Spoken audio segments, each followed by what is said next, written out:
Oh, that's right. So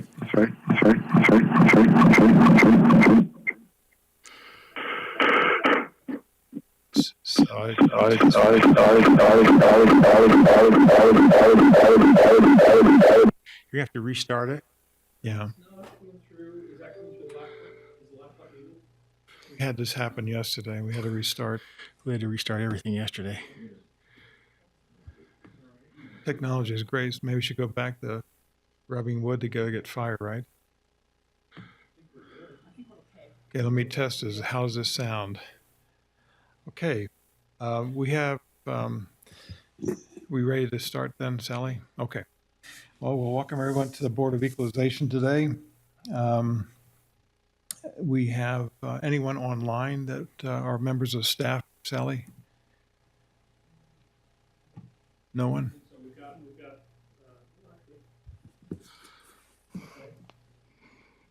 We got one number I don't recognize, but okay.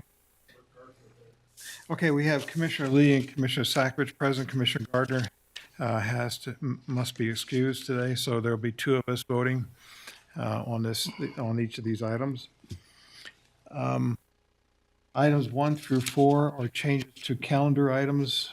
Shall we just take that as a block and adopt and approve those four? I'm wondering, Commissioner, if you'd like to suspend the rules Yes, we can suspend the rules, so we just two of us vote. so that you can. Yes. Okay. Yes, I'll make a motion that we adopt, as stated on our regular agenda, items 1 through 4. And I can second that motion. All in favor, say aye. Aye. Aye. Passes 2-0. Item number 5 is approve the minutes for March 24, 2022. I've reviewed them. I had no questions on any of those items. I'll make a motion that we approve the minutes as stated in number 5. And I can second that. All in favor, say aye. Aye. Aye. That passes 2-0. Item number 6, approve Board of Equalization Assessor approved review process report for April 18, 2022. It is the last property review for 2021, and the owners agreed with the assessment. Are there any other insights that need to be provided on this? I'll make the motion that we approve agenda item number 6. Okay, I can second that. All in favor, say aye. Aye. Aye, passes 2-0. Number 7, approve or deny charity plan and annual statement for continued property tax exemption for IHC Health Services. There are 29 properties listed and 16 personal property items that belong to IHC shown. They have declared about a value, a charitable value return with no of $27.1 million thereabouts to the community that they did not charge for. Their normal property tax was somewhere in excess of $9 million. Is that about right? Oh, is that? Yeah, there's IHC a bunch here? of those fellows here. Welcome, IHC. So if I understand it right, the value you're giving to the community is about 3 times what you would have paid if you paid property tax. That's correct, yes, in terms of just the charity care portion of the total gift to the community based on the statutes, so. Okay. That's significant. We appreciate that, of course. Yeah, and I don't have a presentation or anything. I'm happy to answer any other questions, maybe just briefly. Obviously, it's nice to be here not talking about masks. I'll say that first and foremost. Last couple of years in hospitals has not been a lot of fun, so we're grateful to be where we are. But just from an Intermountain healthcare standpoint, we did add the Spanish Fork Hospital to the county last April. Excited for that. It's been very successful, and we do have plans, I think, as you both know, with Children's Hospital in Lehigh to be opening in early 2024. We also have plans for a neighborhood hospital in Saratoga Springs that should be opening in 2023. So as the county grows, we certainly try to grow with it and continue to serve the community. So. Well, I appreciate that. Thank you very much. Yeah, I went through the list and going through all those properties, quite a few there. Thank you. I'm excited for that children's hospital up there. Yes. When I was up there for the it wasn't really a groundbreaking, kind of a kickoff, up in Salt Lake. And so that's That's been a long time coming, so I'm glad to see that actually starting to happen down here. Yeah, it's construction's well underway. If you drive by, you can see the steel's up and things are happening. So plan is for early 2024 to be operational with that hospital. So the only question I'll have, and this is one that we've had in the past, and Vicki would probably know the answer for sure on it. Are there any of these properties that have any commercial ties to them, which in the past we've had to kind of work around? And so I just want to make sure that we. Yes, there are some that are part taxable, and Bert will be adjusting those. Okay, so we've got that all in I have a consideration. list of them, yes. Okay, taken care of. Fantastic. Thank you. Thank you. Okay. No further questions? I'll make a motion that we approve the 2022 charity plan and annual statement for continued property tax exemption for IHC Health Services on the serial numbers that are listed on our agenda. And I can second that. All in favor, say aye. Aye. Aye, that passes 2-0 on item number 7. Number 8, approve or deny 2022 new application for property tax exemption for the St. Zena Orthodox Christian Church. And the last 4 is 0082. It's continued from March 24th. I reviewed it, but any additional insights, Vicki? I didn't say my name earlier, but Vicki Westergaard, Clerk Auditor's Office. Is anyone here? Okay. Anyone here from the church?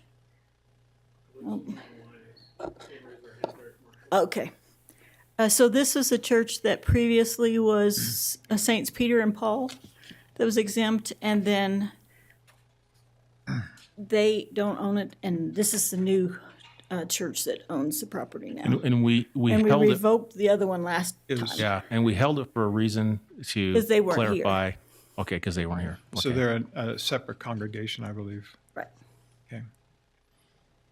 Commissioners, this is Derek Marshall, attorney for the church, and here I have with me Jason Rossiter, who is a trustee and treasurer of the organization and church. Happy to answer any questions that the commissioners may have for us on this application. I don't have any. I don't have any questions. We just wanted to make sure that you were present as we were considering this, and so thanks for being here. No, I appreciate it because we welcome all religious groups within the county and I'm sure throughout the state because it really provides a moral civil behavior fabric for communities and society as a whole. So it's the value of each religious organization is actually immeasurable. So I want to appreciate that and thank you for being here. No comments?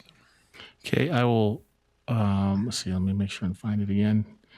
Number 8. Number 8. I'll move that we approve agenda item number 8. And I can second that. All in favor, say aye. Aye. Aye, so we've approved agenda number 8. Thank you very much, folks, for being here. Thank you, commissioners. The next item is item number 9, approve or deny the 2022 application for property tax exemption for the Church of Jesus Christ of Latter-day Saints. There are 6 properties.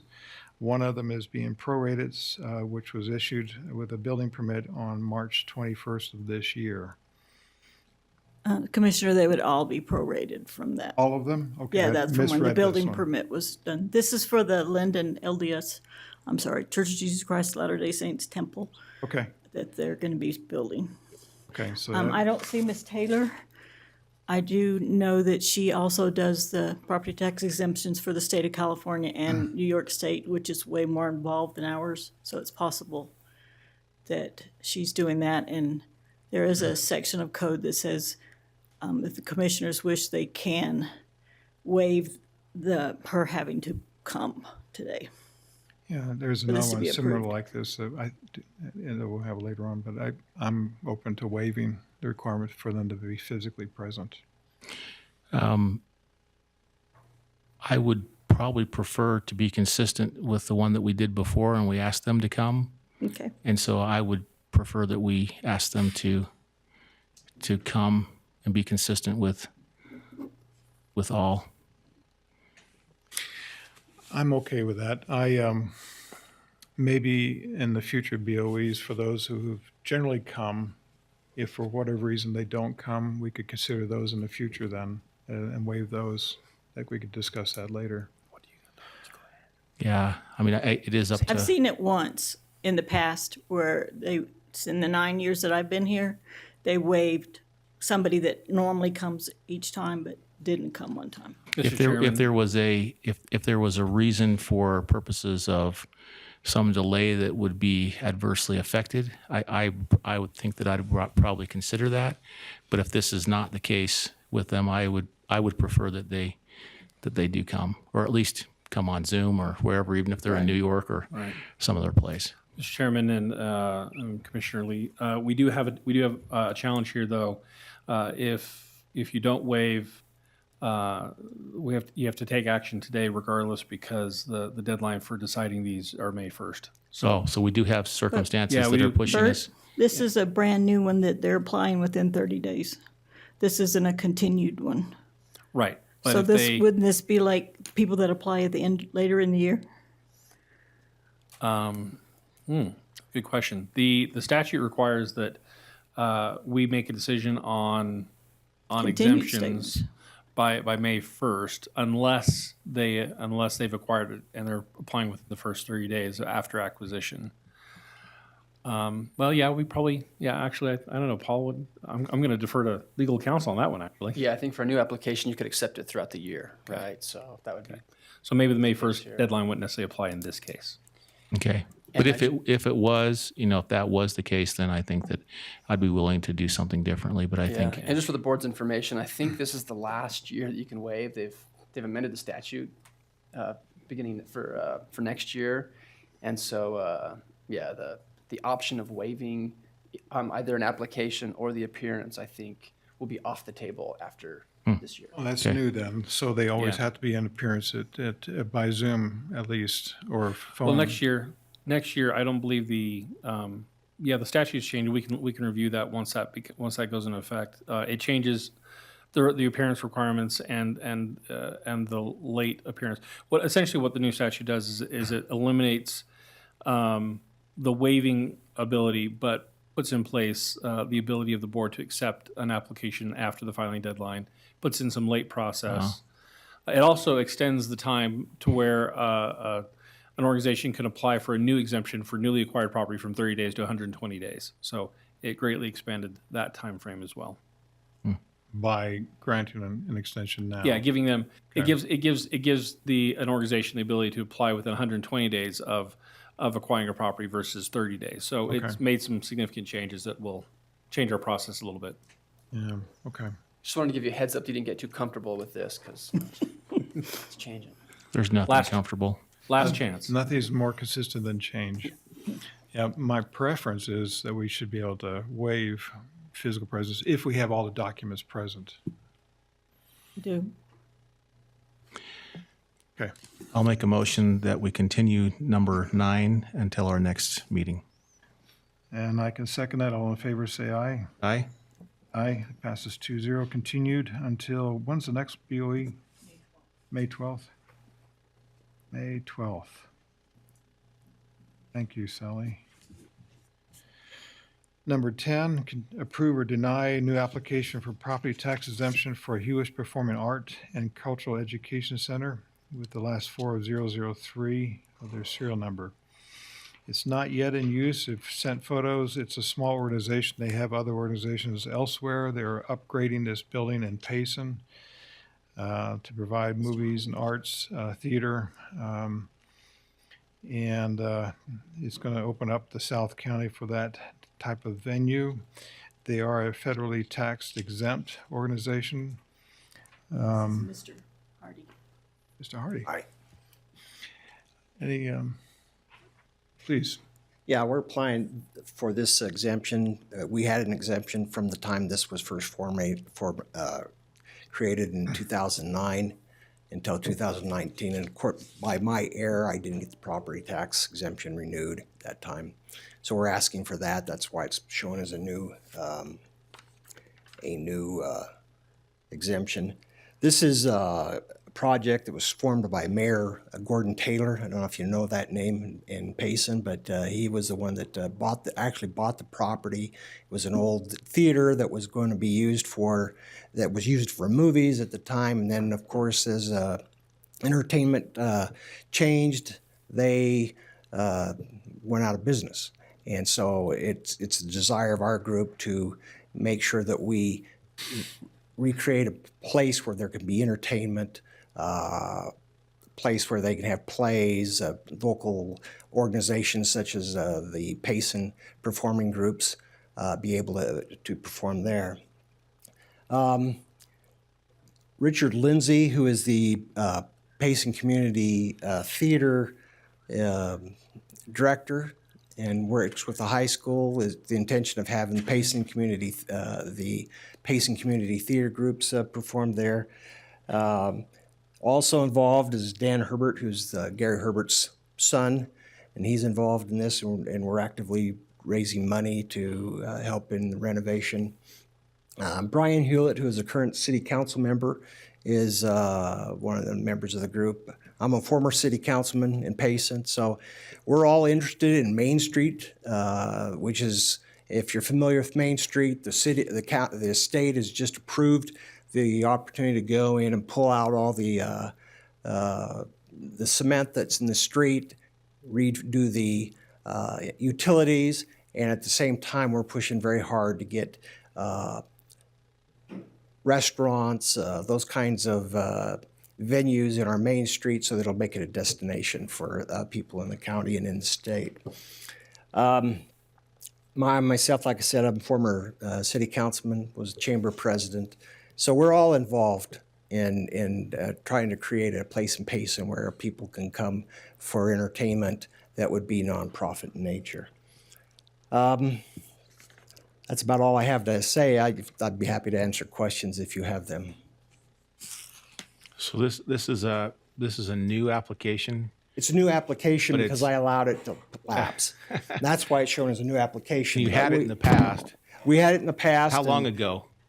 What was- 2009 to 2019, and then in 2020, during the start of the pandemic, there was a change in the way that the applications were accepted, and then for lack of a better term, I got busy with other things and I didn't address it.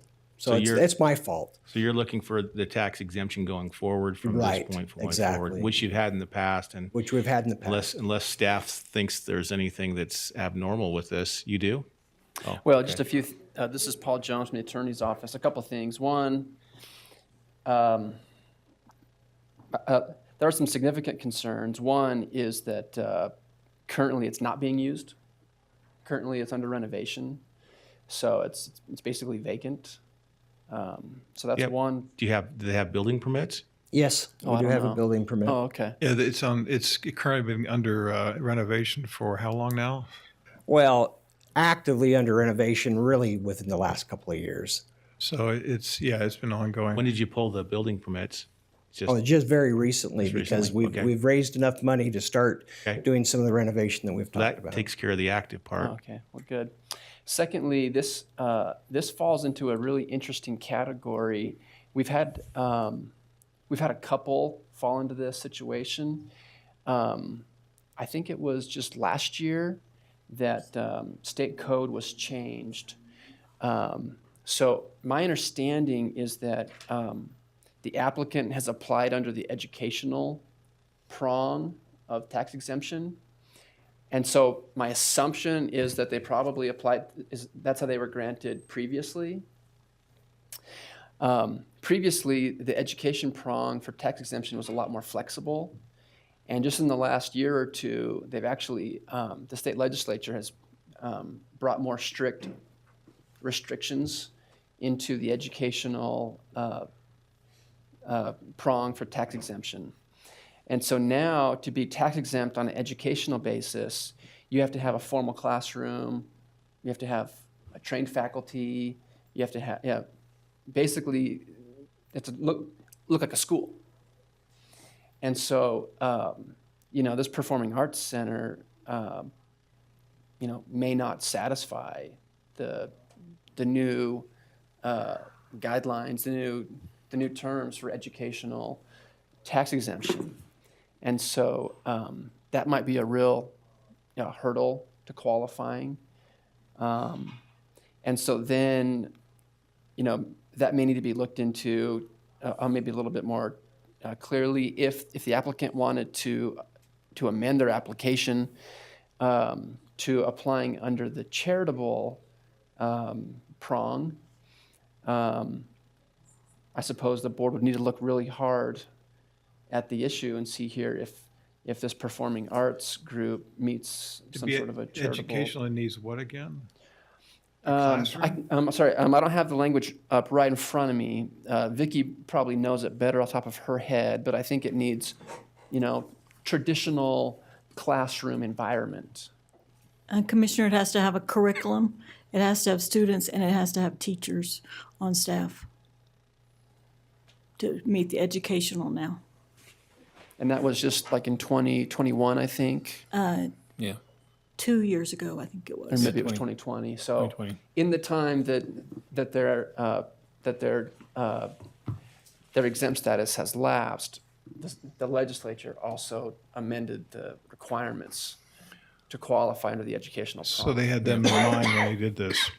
What's that? They had them in mind when they did this. Not necessarily. There was, Yeah. There's a handful of different Yeah. Organizations that have had to kind of either lose their exempt status or, kind of change what they're doing to. But to on the qualify. educational side, there are many formats for education. I mean, they have outdoor classrooms where they teach, and they don't have a classroom with chairs and desks and chalkboards, so to speak, or whiteboards. The main difference, Commissioner, that the Bert Harvey Clerk Auditor's Office, main difference is that the state legislature basically has narrowed down the educational exemption to really be focused in on traditional school style organizations, private schools that would qualify. So they basically narrowed it down. That was not due to anything that was going on in Utah County that was happening in other Sure. other counties. Naturally, it wasn't our fault. So. Yeah.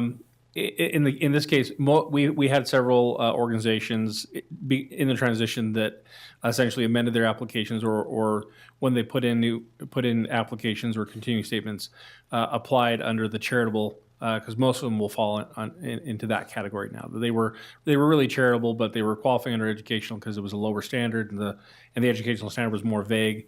That's no longer the case. So. Yeah, that's most of them. In fact, all of them that normally that used to qualify as educational that were not a traditional classroom or school style has changed over to being a charitable qualifier. So And of this course, wa- charitable has a few more requirements and asks for more documentation. So So this will affect Hewish's other locations as well then. I think Hughes only has the one location. One location in Yeah, Payson. just the one in I thought there Payson. was a couple Yeah, and it's other. part of our Main Street, like You're I probably said, thinking Main of Street. Sarah. But I thought there was some effort. other locations as well. Yeah. Okay. So the language in the code requires that an educational organization maintains a regular faculty and curriculum and has a regularly enrolled body of pupils and students. So if this is associated, for instance, with Payson High School, does that qualify in some way? I mean, I know that's a vague answer, but this is really going to be a performing arts place where those people from for instance, Payson High School or the Payson Community Players can perform. And I'm sure they're going to be using the facility for those types of classroom type activities. I know we have planned in our plans for an area where they can hold classes, but there's nothing right now that we could say is there. Yeah, it's I would say probably the most comparison that we already have currently that we approve would be the Sarah Theater or Community Arts Center in Provo. They're a private 501c3. They're a performing arts area. They put on plays, but they also, I believe they used to qualify under educational. They since had moved to being a charitable, qualifying as a charitable organization. So that'd probably be the closest approximation we have in the county right now. okay. So it sounds like we need to do some adjustments. Do we continue this to get them to work with our civil division and the city of Payson to amend the application possibly Clarify. or look at it? Are you willing to look at that, Sure. amending the application? Is May 12th too soon? Should we postpone a little longer than May 12th? It's only 3 weeks away. Yeah, it would take me more time, and I'll be out of town starting in about a week and for most of that entire time. And then I won't be here at the end of May either, so it'd have to be into June. Is it June or Jim, not? we can do that. We could. Yeah, we this is could where this is a continue. new application, not a continuing statement. I guess since we've already made that determined with the prior one, that we could probably apply that same standard here. Okay, so June, what's the date? 23rd, June 23rd? Okay. So we'll continue this to June 23rd? Yeah, so moved. Okay, I can second it. All in favor, say aye. Aye. Thank you. Sorry for that surprise. Yeah, it is a surprise, but we'll take care of it. Had no idea. We should get someone else here besides Paul. He knows everything and doesn't forget anything. So June 23rd. Continue.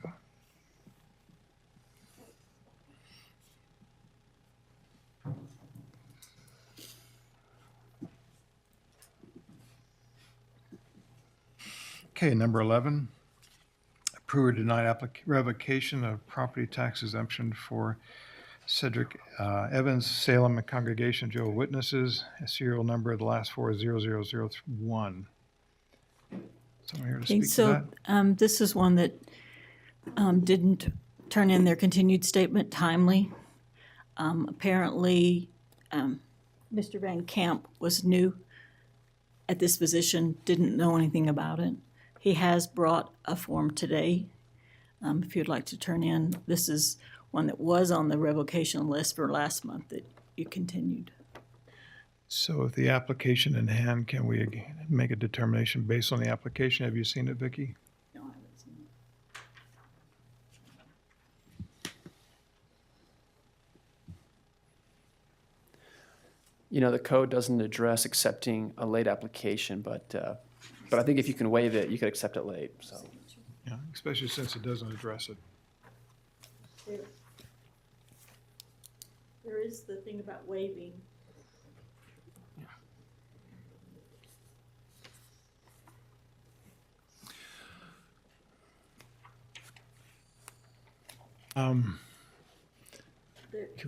There is part of code that talks about the commissioners can waive the renewal.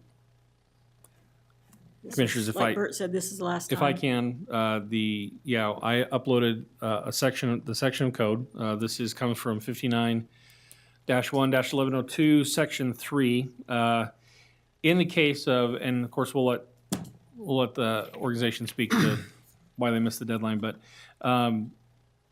the code allows the board to waive the requirement to submit an application or appear.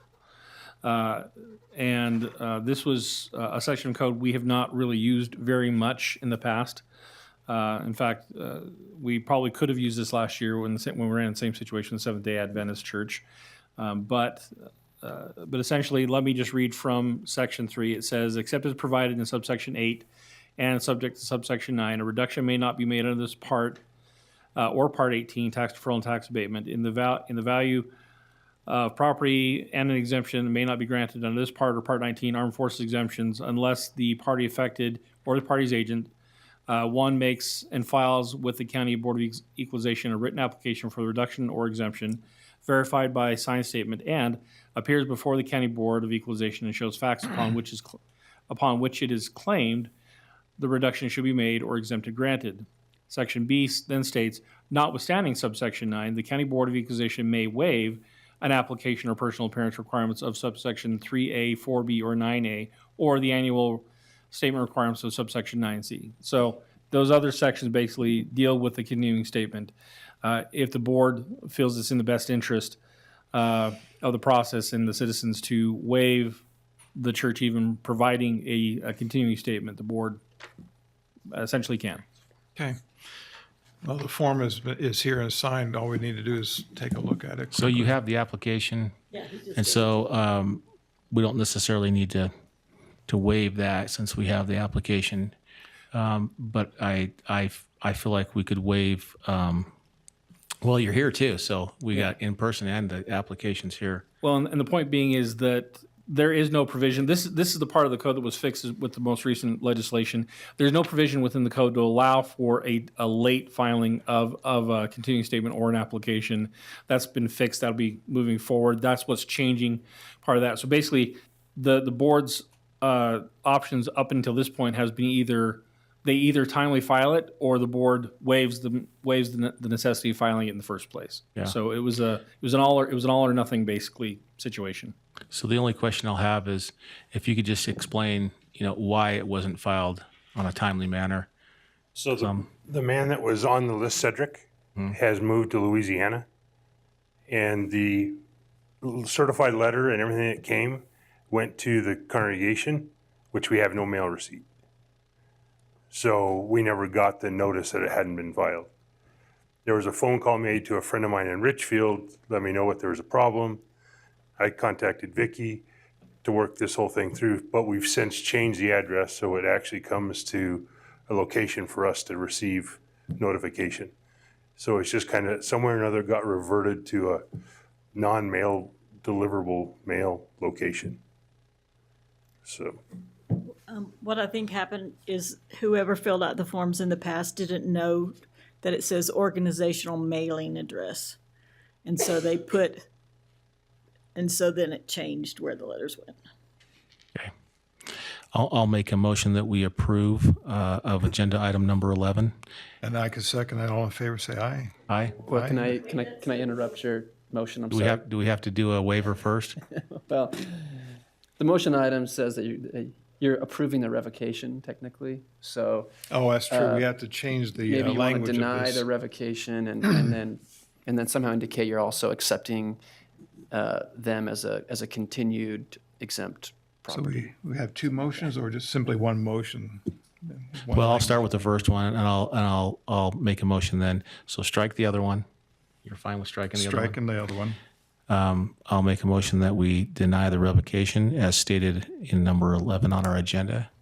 I approve that. So all in favor, say aye. Aye. Aye. That passes 2-0. And then I'd like to make a motion that we accept their application, and going forward, they'll receive the tax exempt status. thank you. And I can second that. All in favor, say aye. Aye. Aye. Thank Two you. motions in one. Thank you very much. What part of Louisiana? I'm not really sure. I lived in New Orleans for 5 years. Oh, really? I know he's down on the southern section of it. I don't know where at. But he retired from the prison system, and he's like, I'm out. I'm going where I was raised. Live on the bayou. Yeah. Thank you. Thank you. Okay, we are now on item 12. Approve or deny application for review by Board of Equalization of Farmland Assessment Act status for Calispero, Javier, and Katia. Serial number 0005 and green belt account with the last 645-2022. So this property was taken off Greenbelt due to not having agriculture production. So the owner admits that there has not been production for 2021, 2020, and 2019. They're stating that there was the fires in 2019 and 2020 on West Mountain that prevented any agricultural production. And there is that provision in 59-503 that states you can grant a one-year waiver as long as the property was meeting the requirements for the previous 2 years. So that really doesn't apply here when you have 3 years of non-production. I saw that about the fires. I'm also having in mind we've got 5 years of drought. Is that going to affect how we address farmland, especially if there's? It still only grants a one-year waiver due to no fault of the owner, which would be drought, fire, flood, anything that's beyond your control. Yeah.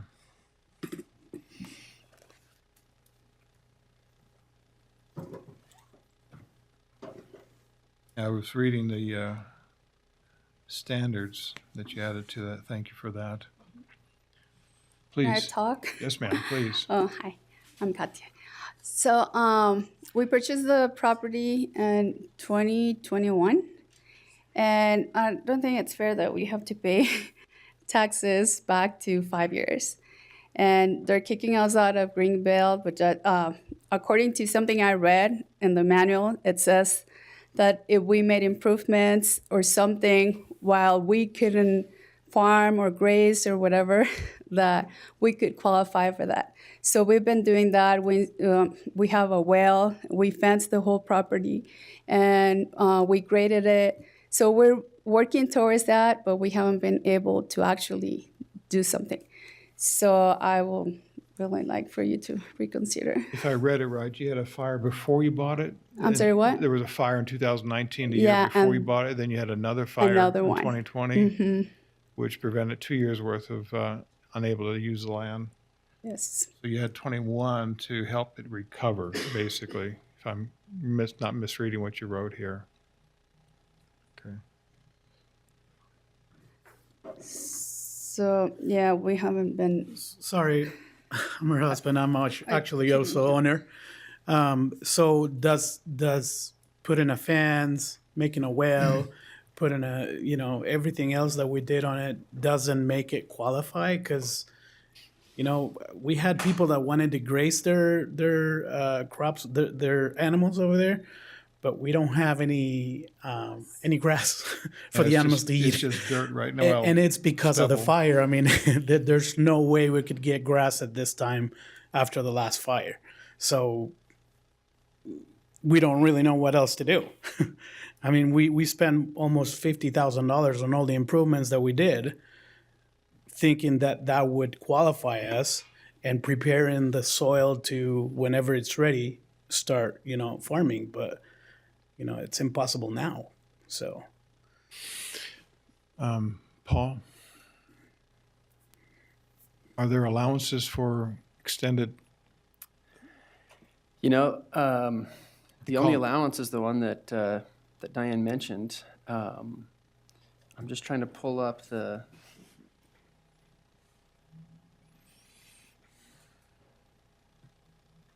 Can I say one more thing? Anybody could have taken advantage of just putting a cow over there and qualify for Greenbelt. You have to have For a 6 certain number of months. cattle head there, but yes. I yeah. know, but the letter says that if I have an animal or something there for 6 months, then I would qualify. So, we're not that kind of people. I mean, we're trying to do the best we can with the property to make it ready to, to qualify. I don't want to put a cow or a sheep over there just for 1 or 3 months to fool anybody. Does that make sense? I understand. So. Yeah, the language in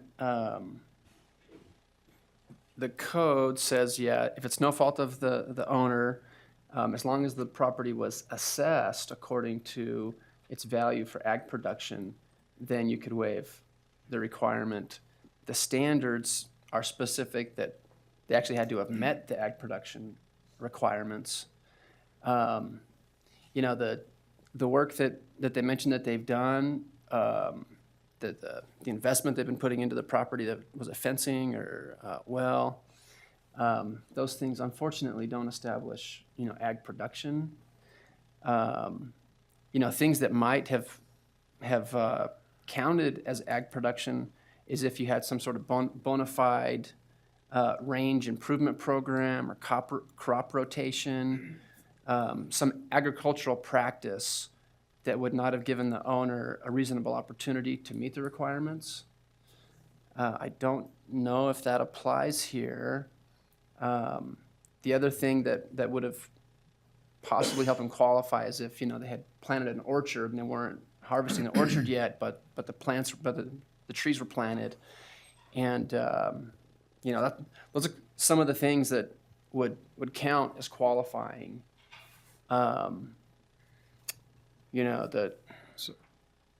Excuse me, so the $50,000, what was it that you put onto the land? We put a fence. We fenced the whole 5 1/4 acres. We graded the whole land. We drilled a well. We put a front. What do you call it? Yeah, we put an entrance in the front. I mean, it looks like a ranch, empty ranch, to call it somehow. Yeah. And so we got it ready. I mean, it's just that we couldn't put any plants over there because I don't know if you would put a plant that you know that if the dirt is not ready, would you put a plant over there so you could qualify? I mean, Yeah. knowing that it's going to die. I mean, it's The reason I asked you, Paul, because it's a different thing, I know this, but just for example, the facilities that we just, we said they had to go back and get an educational waiver or for the Hewish product. Yeah. They're working to build it to it so that it's compatible. We were about ready to say yes, but then we found it has a different category. They're working the land. There's 2 years worth of fires. The drought on top is not helping. They're actively trying to improve the land. That does not qualify them for this, the Assessment Act statute. Oh, I read somewhere that it does. I don't know where. yeah. The actual owner that sold this land to us a year and a half ago spoke with somebody in another city, and they said that if we were doing these things, we would qualify on their city. So I don't know if the codes are different or not, but they said there's about Lehigh, I think. Was it Lehigh? Yeah, I think so. I think it was in Lehigh City, and they told him that this would suffice. So that's why we were basing off of when we did all what we did. Just to give you a heads up, there were 7 parcels in this subdivision. They were all taken off Greenbelt because none of them have production, and 2 of them have appeals for next month. So if you want to group them all together and wait and do that all next month, or whatever you want to do, but there will be 2 more coming with the exact same situation.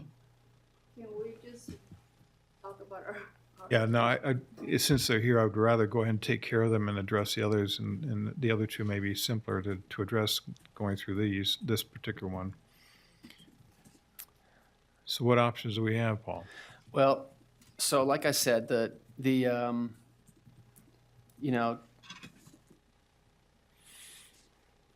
exemption here, I mean, I don't know what extent that the board is interested. I mean, again, like, the requirement could be waived if the board finds that there was a bona fide range improvement program in place, or a crop rotation program, or other similar accepted agricultural practice that would not have given the owner reasonable opportunity to meet the production requirement. Okay, because I see range improvement, I see practices in place. You can't produce on empty soil right yet, I can see that. So I think in standards of practice, it explains that more. So you have to actually go to the Natural Resource Service or the USDA and sign up and have a plan where they guide you and they tell you how to do these conservation practices. So it's something you sign up for. It's not just something you say, I'm doing range improvement. You actually have a plan, and it's a set plan that the government office helps you accomplish. It sounds like they've already got one going despite the federal rule. Is that part of that federal rule, part of that standards of practice? I didn't see that here earlier. I don't see it here. So I don't see it right here, sitting right here, right now. But we could look at it. And Can I say something more? When we bought the land, we had no idea about all this. So the owner never told us about any of this. And then I get a letter saying, oh, we're going to go back and you owe us $10,000. Well, I didn't own the land for the last 5 years. So, adding to this, I don't think it's fair I need to pay for something I wasn't the owner of at that time, right? I am okay with, doing improvements and doing the things that make sense. But again, I mean, if you guys ask me to plant something that is going to die tomorrow because the land is not ready, to me, it doesn't make sense. There's the assessor behind you would like to make a comment. Sorry. got this. It says some land management agencies have a general policy that range lands are to be rested from grazing for at least 2 growing seasons following fire. So I found this, and I don't know if that applies to what we're talking about, but Go ahead and give it to the legal So, counsel. so would you, first ma'am? off, I wanted to address when you purchase the land, you actually have to go through a lien process. You in some form, your documents that you signed when you purchased the property, you acknowledge that there was a lien on this property and you assume that lien. So I don't know how that happened in your transactions, but it had to have happened to be, recorded properly. And the lien was based on that Yeah, it had to be a Chris production. Pulse, I believe what Commissioner Lee is talking about is if you went through a title company, they have to give you clear title. And you would have to have some type of release that was just explained there if you were going to assume that, or else the seller would have had to pay the back taxes at that point. So there's so many documents you sign at closing. Yeah, so I understand that part. Chris Polson, County Assessor. This is more of a question to Paul. This body doesn't have the ability to waive taxes. It's the commission. That body does. There is a piece of code that talks about natural disasters, and fire is listed as one of those natural disasters. It's access interruption and natural disasters. This has nothing to do with the Greenbelt exemption, but they do have the ability to waive back taxes. To what degree, that's determined by the commission. I don't know if that's an option, which, again, this has nothing to do with Greenbelt, but this does have the implication of a fire affecting the value of the property. So I just wanted to throw that out there. That would be under a 1347, application to the commission. It would be an application to the commission because, again, this body doesn't have any authority to waive a tax. It's kind of an interesting one because we've used that 1347, but in cases, but we've also went through the process of determining that there was production on the land. When it comes to kind of the greenbelt, and in this case now, it's a trickier one because I saw the pictures, where there's no.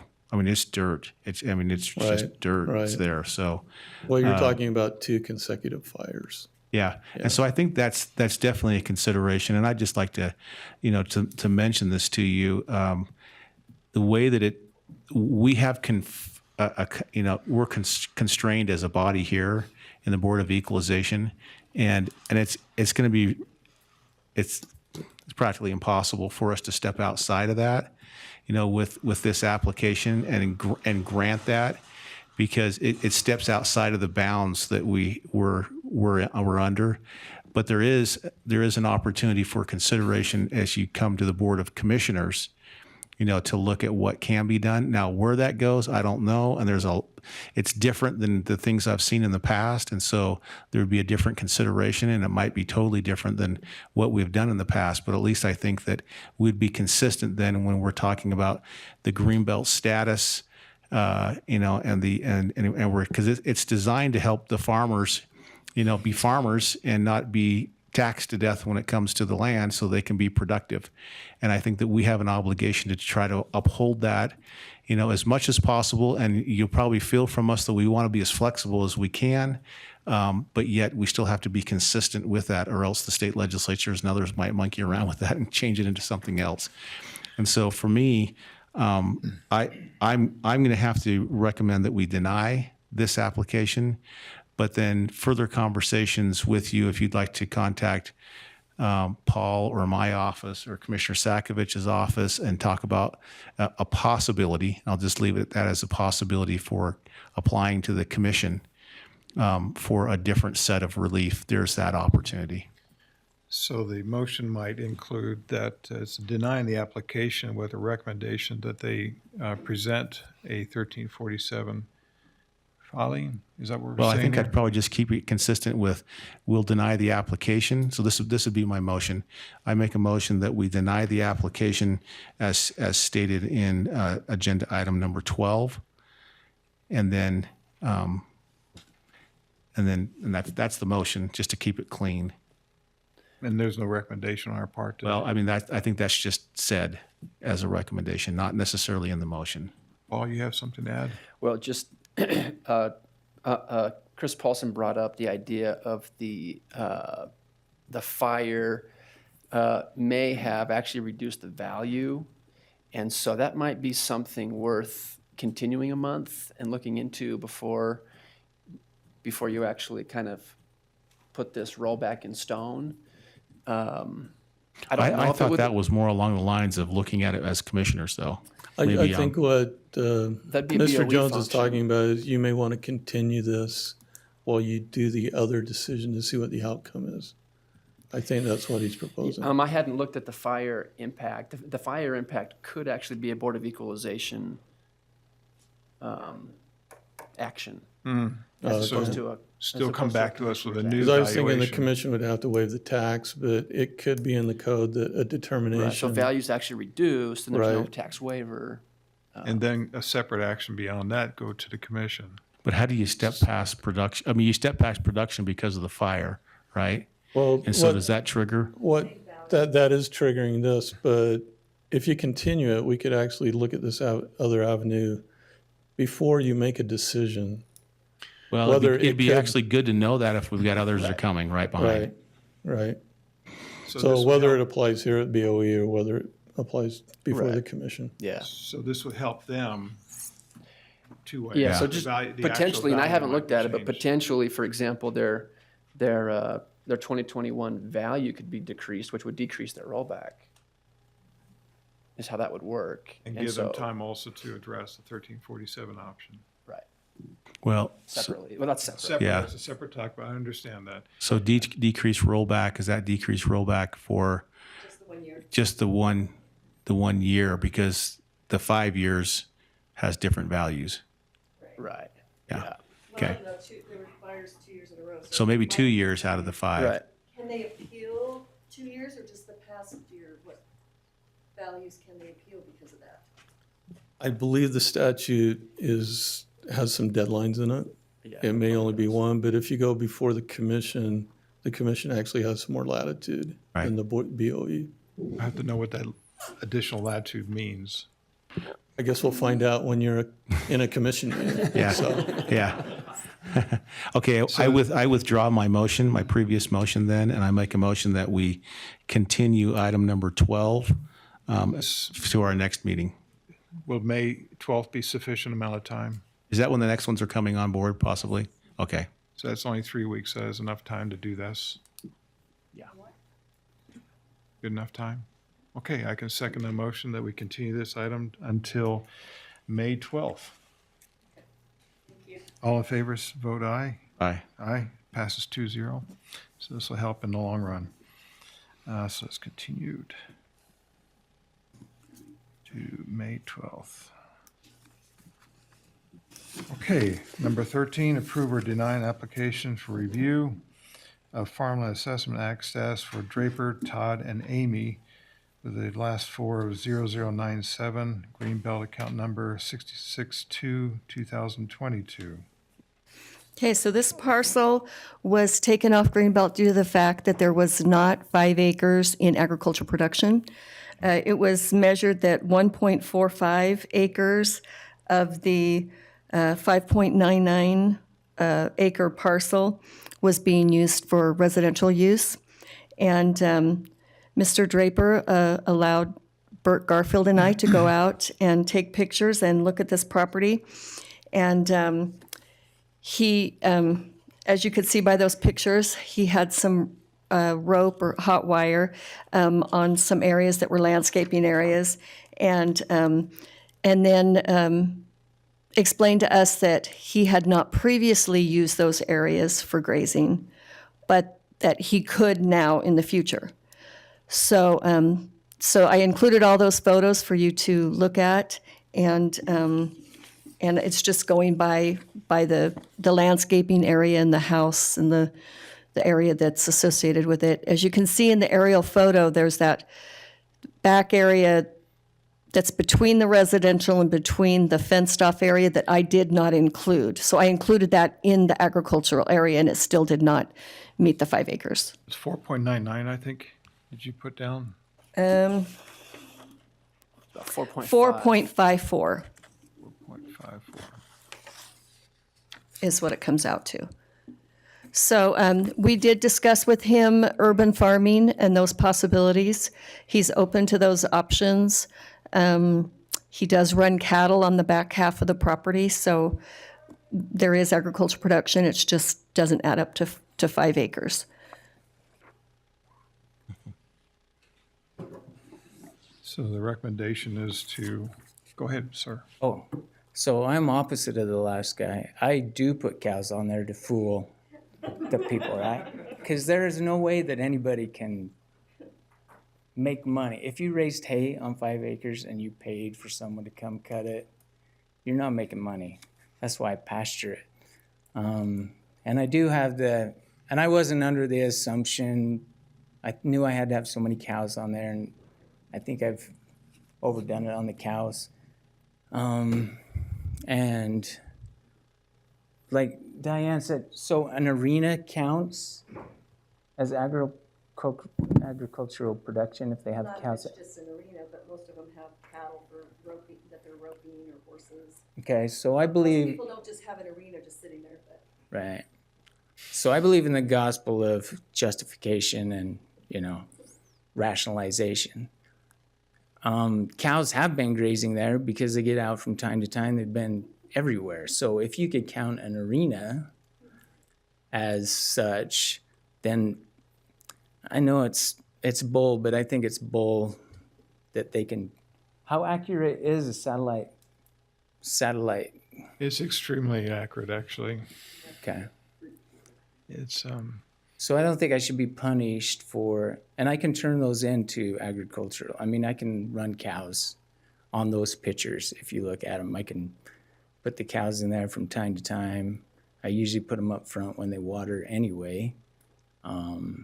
So I don't know, it's up to you. But I'm saying Greenbelt, maybe we should go to the urban, because Greenbelt on 5 acres is, I don't know how anybody could make any money doing and that. if we go urban, then this is an annual renewal. Right. Is this irrigated land? It's irrigated. So I'm in the opposite. So you qualify. Yeah, for I'm in the opposite urban. position. Cows you're always fixing fence, cementing fence, you're watering. You're doing the same amount of work, but for point whatever, 4 or 5 acres, and I don't know. And that stuff can be turned into grazing if that's a problem. Like I said, cows have been there grazing, and my wife didn't like it, but they have been there grazing. Yeah, for farmland, they require us to have what has happened the previous 5 years. That's the constraint we're falling under.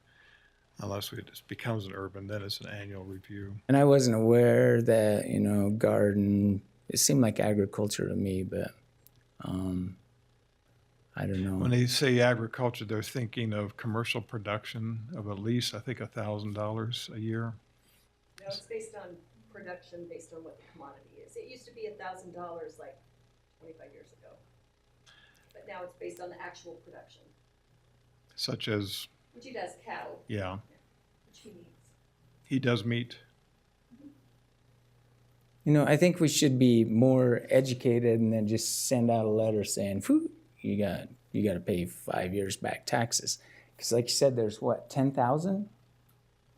10,000 of these 5 acre lots. 10,000 parcels, not all. 10,000 parcels, 10,000 back taxes. I don't know, that's a lot of money.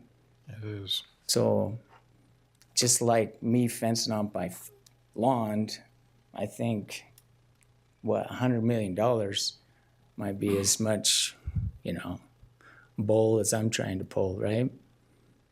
That's my thoughts, but it's up to you, whatever.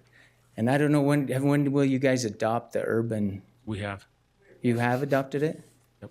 About So what would 6 that months- do 6 to months ago. me? You just have to apply for it? Would I have to go back and pay the 5 years though? Back taxes? That's not urban farming, So on the 0.45. but we haven't worked out that key yet as to how to process that. So right now, it's a little tricky because we haven't worked out that kind of that, what you're talking about as a transition. Yeah, right. And we haven't got that transition, and there's probably a few people who want to do that transition. And so that transition over would probably take a denial out of this meeting and an acceptance in a commission meeting to move forward. Do I have a lien on my property right now? Yeah, you do. And so and then working out that transition would be something where, you know, as commissioners would say you'd have to stay in production for at least the next 5 years, you know, as an urban farmer, you know, so that kind of catches itself back up. Because if we deny it today, then technically you need to pay that back tax of 5 years. But on the commission side, if we were to accept it, and of course we haven't even worked out all the kinks on this yet, so we're still kind of in that transitional state of how that would all work. But in theory, if the commission said, okay, we'll go forward, you do see production, we see production under the urban farmer side, which doesn't require the 5 1/4 acres. You have irrigated land, so you can now qualify. And I'm sure that Diane would go out there and say, yeah, under the urban farmer, it probably does because of what you have in place. And then the parts that you want to qualify for the urban farmer, it may be that back half. I don't know. I'm just guessing instead of that front half. And so So my that would be problem under is it. if I've been keeping up with production, which is the main reason for, you know, for farming, I don't know, maybe you need to figure out the urban farming before you start telling people, you know, send them letters and putting their property in a lien.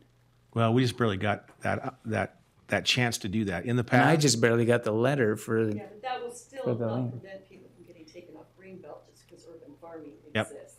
So what we're saying is when you don't qualify for Greenbelt, but you could qualify for urban farming, we could transition you and abate or take some of that rollback, that it doesn't happen because it gets rolled into the urban farming. Right.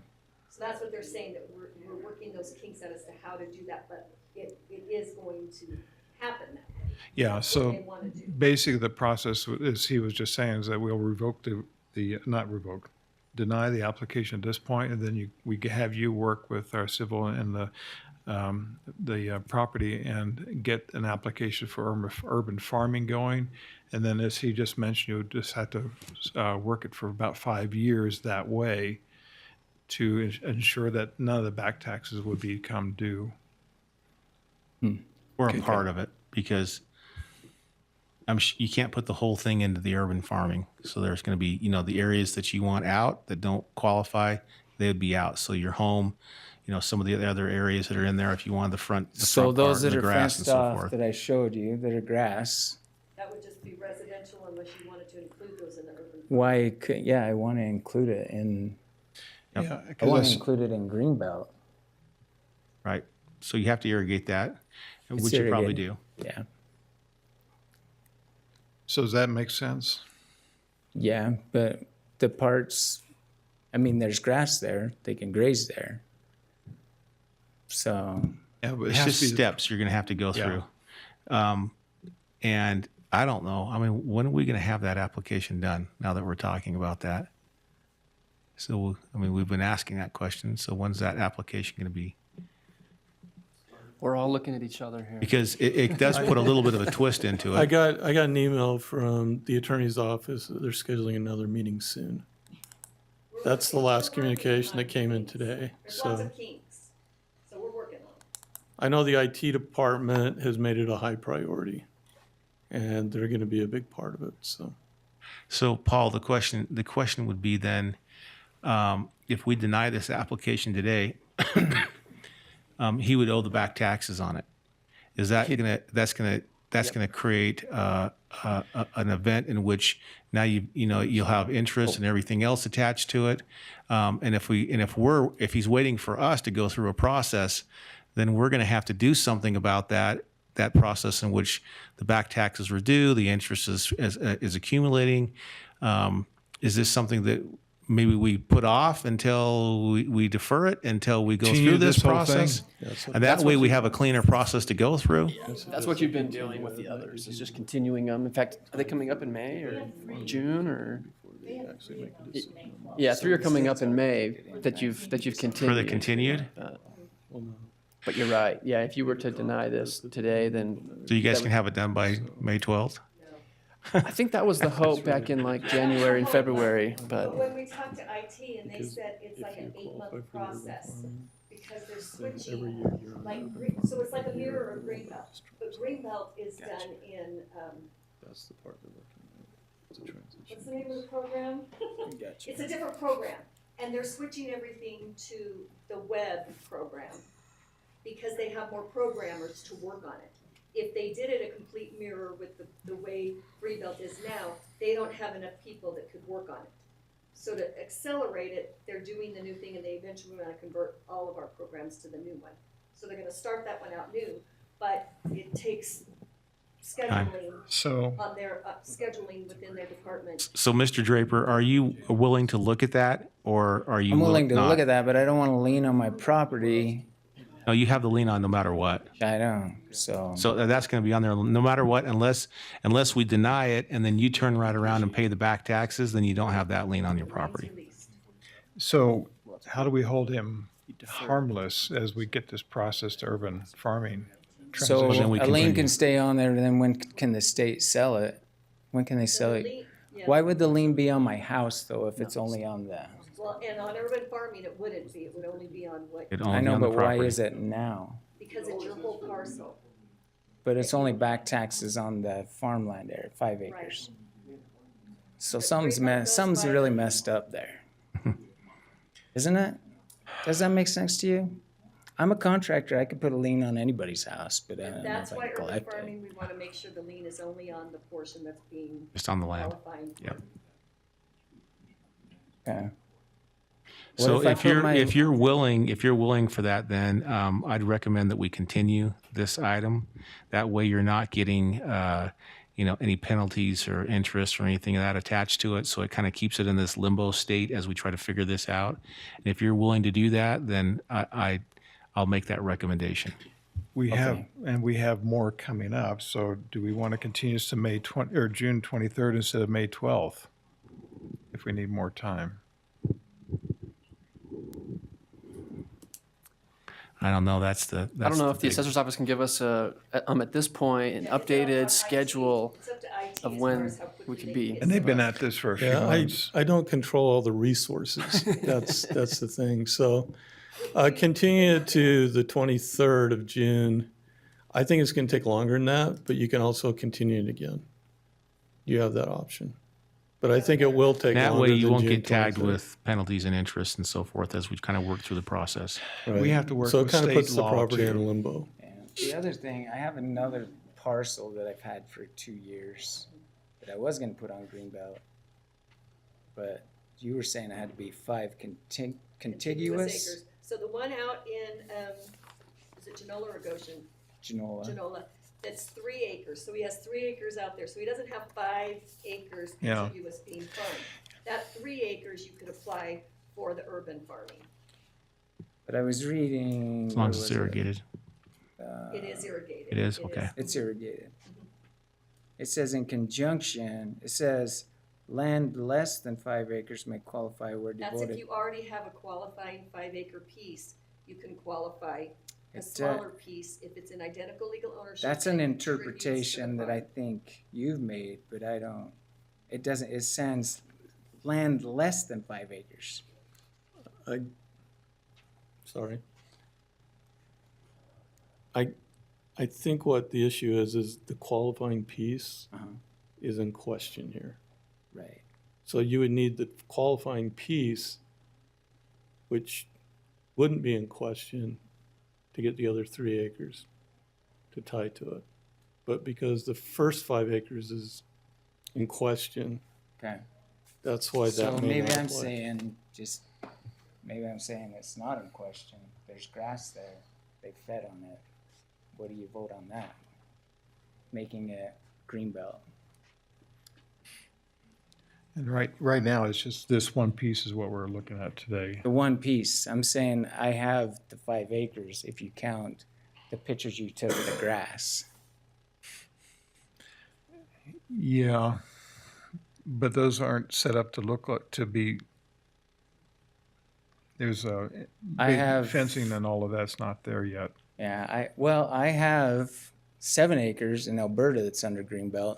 That's all it has is electric fence around it. So I understand this one does not have those fence it has electric around the fence house. around it. Around it has electric fence. I don't know. You guys can decide. I'm just. Well, I think what we should do is, my personal opinion is maybe continues to June 23rd to work out the other items and then at the same time work out the other specifically you're just now addressing. Okay. I'll make a motion that we continue this item till June 23rd. Is that right, Sally?